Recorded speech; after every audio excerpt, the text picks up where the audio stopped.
یہ بہت پرانی بات ہے کہ ایک عظیم الشان بادشاہ تھا جس کا نام شاہ نعمان تھا۔ اس کا ملک انواع و اقسام کی نعمتوں سے مالا مال تھا۔ وہاں ہر وہ چیز موجود تھی جس کی کوئی انسان تمنا رکھتا ہے، لیکن اس کے باوجود وہ خوش نہیں تھا، نہ ہی وہ راحت محسوس کرتا تھا۔ کیوں؟ وہ اس لیے کہ اس نے اپنی قدیم کتابوں میں ایک عجیب چیز کے بارے میں پڑھ رکھا تھا جو صرف پر اسرار شہر میں ہوتی ہے۔ وہ عجیب چیز جس کے پاس ہوتی ہے وہ بہت زیادہ خوش قسمت ہوتا ہے۔ اس نے دل میں سوچا کہ میں کتنا عظیم بادشاہ ہوں اور کتنے افسوس کی بات ہے کہ وہ عجیب چیز میرے پاس نہیں ہے۔ ہو نہ ہو مجھے اس چیز کے بارے میں کھوج لگانی چاہیے۔ بادشاہ کے ملک میں ایک بہت بڑا عالم تھا جو کہ ایک پہاڑ کی چوٹی پر بنے ایک پر اسرار گھر میں رہا کرتا تھا۔ اس کے بارے میں یہ مشہور تھا کہ وہ پر اسرار چیزوں کے بارے میں معلومات رکھتا ہے۔ بادشاہ نے اپنا ایک افسر اس کے پاس بھیجا تاکہ وہ عالم سے عجیب و غریب چیز کے بارے میں معلومات حاصل کر سکے۔ وہ افسر چلتے چلتے اس پہاڑ تک پہنچا۔ اس نے دیکھا کہ پہاڑ کی چوٹی تو آسمان سے باتیں کر رہی ہے۔ وہ بہت مشکل سے اوپر چڑھا اور چوٹی پر بنے اس پر اسرار گھر کے سامنے جا پہنچا۔ اس نے دستک دینے کے لیے اپنا ہاتھ اٹھایا ہی تھا کہ دروازہ خود بخود کھل گیا اور ایک آواز آئی، اندر آ جاؤ۔ افسر پہ دہشت طاری ہو گئی کیونکہ بولنے والا نظر ہی نہیں آ رہا تھا۔ وہ ڈرتے ڈرتے اندر داخل ہوا۔ سامنے ہی ایک وسیع و عریض کمرہ تھا جس کے درمیان میں ایک خوبصورت سا قالین پڑا ہوا تھا۔ اس پہ بنے نقش و نگار بہت ہی دل فریب تھے۔ وہ نہ چاہتے ہوئے بھی قالین کی طرف بڑھنے لگا اور اس پہ جا کھڑا ہوا۔ اسی لمحے دوبارہ وہی غیبی آواز سنائی دی، حرکت نہ کرنا۔ اگلے ہی لمحے افسر کو یوں محسوس ہوا جیسے اس کے قدموں تلے زمین سرک گئی ہے۔ اس کے منہ سے دل دوز چیخ نکلی۔ کمرے کا فرش سرک گیا تھا اور وہ قالین سمیت نیچے جا رہا تھا جیسے یہ قالین نہ ہو کوئی لفٹ ہو۔ اس نے وہ غیبی آواز دوبارہ سنی، ڈرو مت، تم عظیم عالم کے پاس پہنچنے ہی والے ہو۔ جادوئی قالین اسے زمین کی تہ میں لے گیا۔ جلد ہی وہ عالم کے سامنے تھا۔ اس سے پہلے کہ وہ کچھ کہتا عالم کی آواز سنائی دی، مجھے اندازہ ہے کہ تم یہاں کیوں آئے ہو، لو سنو میرا جواب۔ شاہ نعمان کو بتا دو کہ وہ عجیب چیز اڑنے والا گھوڑا ہے جس کے 2 پر ہیں اور وہ فضا میں اڑتا ہے، لیکن اس کو پانا بہت مشکل ہے کیونکہ یہ گھوڑا پر اسرار شہر میں ہے اور اس شہر کی طرف جانے کا راستہ تکالیف سے بھرا ہوا ہے۔ اس راستے میں بہت بڑا صحرا آتا ہے، اس کے بعد خونی نہر سے گزرنا پڑتا ہے، اس کے بعد غضبناک سمندر کو عبور کرنا پڑتا ہے اور پھر 3 بلند و بالا چوٹیاں سر کرنی پڑتی ہیں۔ لہٰذا اسے میرا مشورہ پہنچا دینا کہ وہ اپنے ملک میں آرام سے رہے اور اس جادوئی گھوڑے کا خیال دل سے نکال دے۔ اب تم جا سکتے ہو۔ یہ کہتے ہی وہ عالم وہاں سے چلا گیا۔ افسر نے حیرت سے پلکیں جھپکائیں اور دوبارہ قالین پہ کھڑا ہو گیا۔ قالین نے حسب سابق سفر شروع کر دیا اور تھوڑی ہی دیر کے بعد افسر اس جگہ سے باہر آ گیا اور واپسی کا سفر اختیار کیا۔ واپس جا کر اس نے بادشاہ کو سارا قصہ کہہ سنایا اور عالم کا پیغام بھی سنایا کہ اڑنے والے گھوڑے کو حاصل کرنا ناممکن ہے۔ یہ سن کر شاہ نعمان غصے میں آ گیا اور فوراً ہی اپنے سپہ سالار کو بلایا اور اسے حکم دیا کہ 100 بہترین سوار تیار کرو اور انہیں پر اسرار شہر کی طرف روانہ کرو تاکہ وہ میرے لیے اڑنے والا گھوڑا لے آئیں۔ شاہ نعمان کے بہترین سوار سفر پر اب چل پڑے۔ ان کے سامنے وسیع و عریض صحرا تھا، دور دور تک ریت ہی ریت پھیلی ہوئی تھی۔ وہ کئی دن تک سفر کرتے رہے حتیٰ کہ وہ تھک کر گر گئے۔ صحرا تو ختم ہونے کا نام ہی نہیں لے رہا تھا۔ رفتہ رفتہ ان کا زاد راہ بھی ختم ہو گیا۔ مارے پیاس کے ان کا برا حال ہو گیا تھا۔ مزید ایک مصیبت اور ٹوٹی کہ صحرا میں ریت کا ہیبت ناک طوفان بھی آ گیا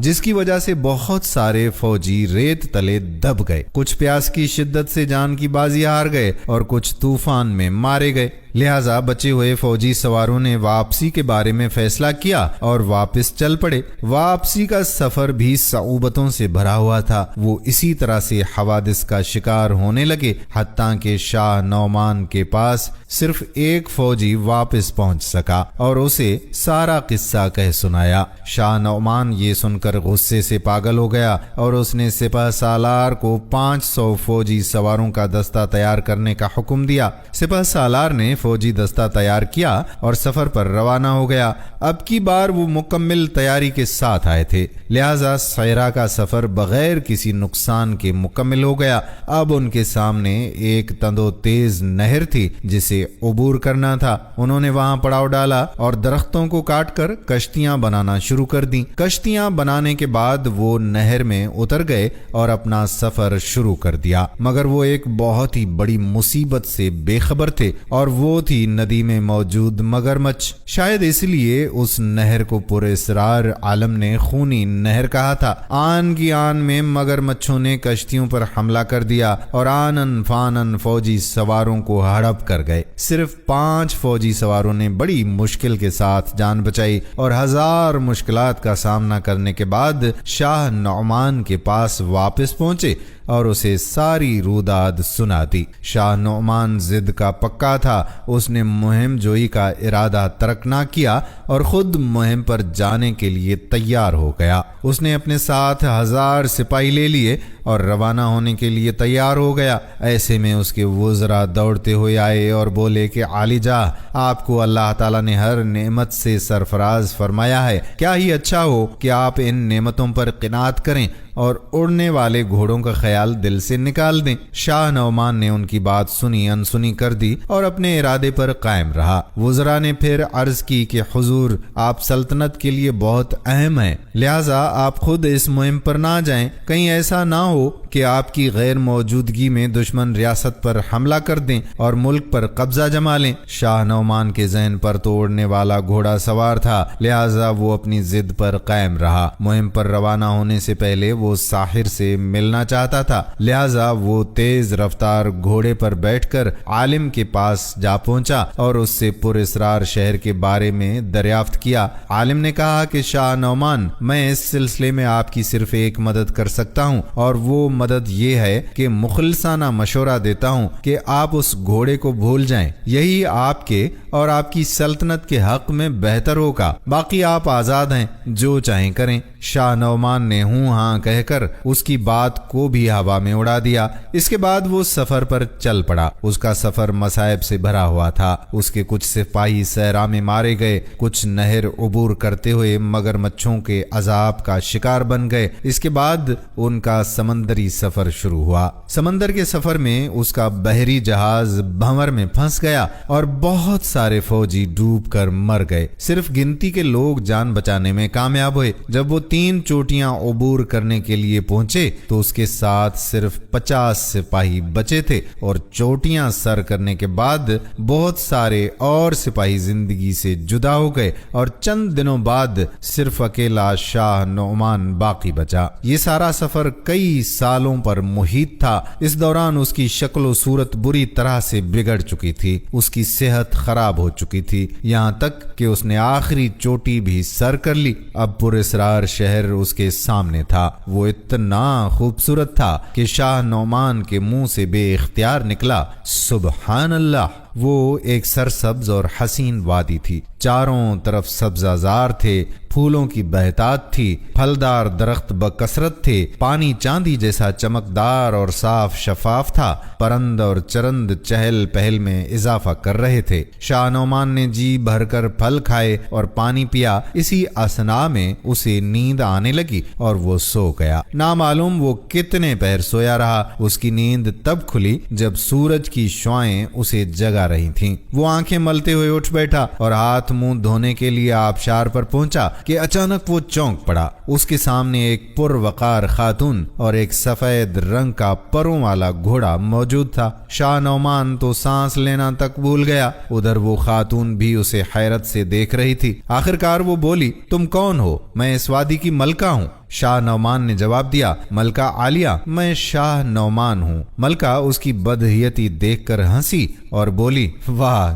کیا بادشاہ ایسے ہی پھٹے پرانے کپڑے پہنتے ہیں؟ جواب میں شاہ نعمان نے ساری کہانی بتا دی۔ ملکہ یہ سن کر غصے میں آ گئی کہ وہ اس کا اڑنے والا گھوڑا حاصل کرنا چاہتا ہے۔ اس نے صاف صاف کہہ دیا کہ میں تمہیں یہ گھوڑا ہرگز نہیں دوں گی، اور اگر تم نے زبردستی حاصل کیا تو تمہیں اس سے کوئی نفع نہیں پہنچے گا۔ شاہ نعمان بھلا ایسی باتیں کہاں سننے والا تھا۔ اس نے آگے بڑھ کر ملکہ کو دھکا دیا اور گھوڑے پر سوار ہو گیا۔ ملکہ دور جا جا گری اور اسے بد دعائیں دینے لگی، مگر نعمان کہاں رکنے والا تھا۔ اس نے گھوڑے کو اڑنے کا حکم دیا اور گھوڑا ہوا ہو گیا۔ ایک طویل سفر کے بعد وہ اپنے وطن پہنچا۔ شہر میں داخل ہوتے وقت اسے امید تھی کہ لوگ اس کا استقبال کریں گے، مگر کسی نے بھی اس کی طرف نظر اٹھا کر نہ دیکھا، بلکہ چند افراد نے تو اس کا یہ کہتے ہوئے مذاق اڑایا کہ ارے دیکھو تو اس پاگل شخص کو، یہ سمجھتا ہے کہ نقلی پر لگانے سے اس کا گھوڑا اڑنے لگے گا۔ یہ کہہ کر وہ سب ہنسنے لگے۔ شاہ نعمان نے بمشکل اپنا غصہ ضبط کیا اور سیدھا اپنے محل کی طرف چلا گیا۔ جیسے ہی وہ محل کے قریب پہنچا،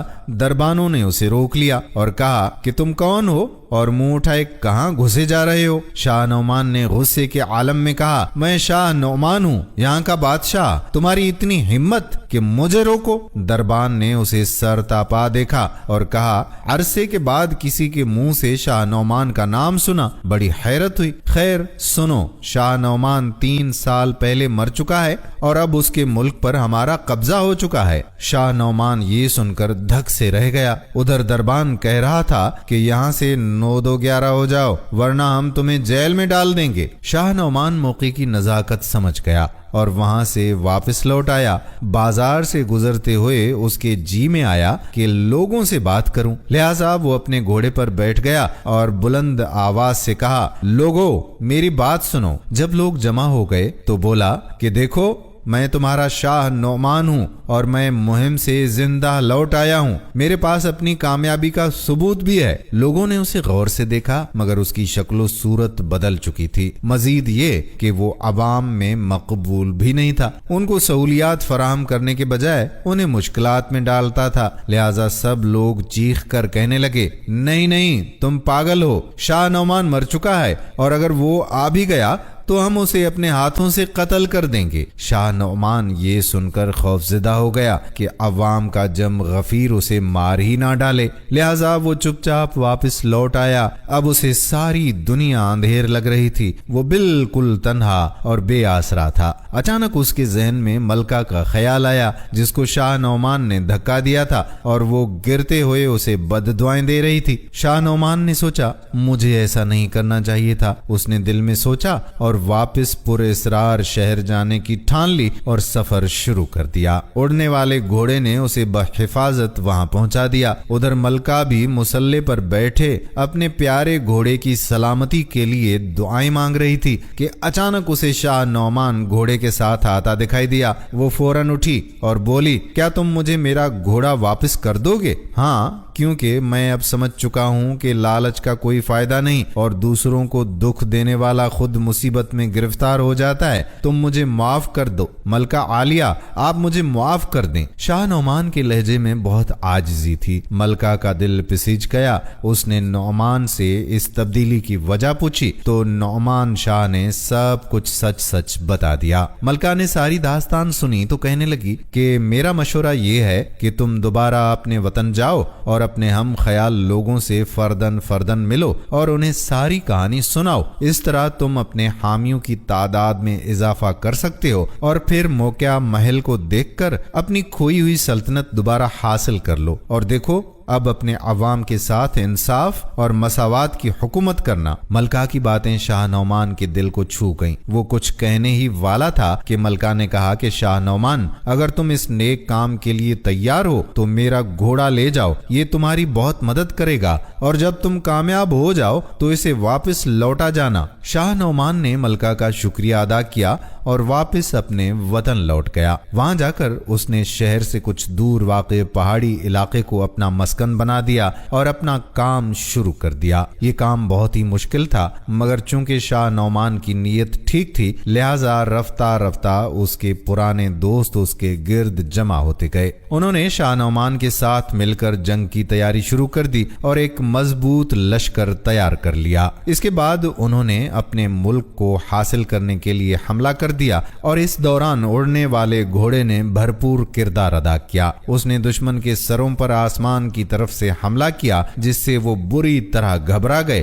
اور ایک سخت جنگ کے بعد شاہ نعمان نے اپنا ملک دوبارہ حاصل کر لیا۔ فتح کے بعد اس نے اپنے عوام سے خطاب کیا اور انہیں ایک نئی اور عادلانہ حکومت کی خوشخبری سنا دی۔ اس کے بعد وہ پراسرار شہر کی طرف روانہ ہوا اور وہاں پر ملکہ کو گھوڑا واپس کر دیا۔ ملکہ نے بھی شاہ نعمان کی تعریف کی۔ یوں شاہ نعمان نے اپنا کھویا ہوا ملک واپس لے لیا اور حوادثات زمانہ نے اسے یہ سبق سکھایا کہ غرور کا سر نیچا ہوتا ہے اور مسلسل جدوجہد کرنے ہی سے منزل ملتی ہے۔ اب وہ زیادہ بہتر انداز میں اپنے ملک کی خدمت کرنے لگا۔ دوستو مجھے امید ہے کہ یہ کہانی آپ کو ضرور پسند آئی ہوگی۔ کیا یہ کہانی آپ نے اپنے دادا دادی، نانا نانی یا بزرگوں سے سنی تھی؟ اگر ہاں تو بھی بتائیے گا، اور آج دوبارہ سن کر آپ کو کیسی لگی؟ اگر پسند آئی ہو یہ کہانی تو اس ویڈیو کو شیئر ضرور کر لیجئے۔ آنے والی ویڈیو تک اپنے میزبان قادر بخش کلہوڑوں کو اجازت دیں۔ اللہ نگہبان۔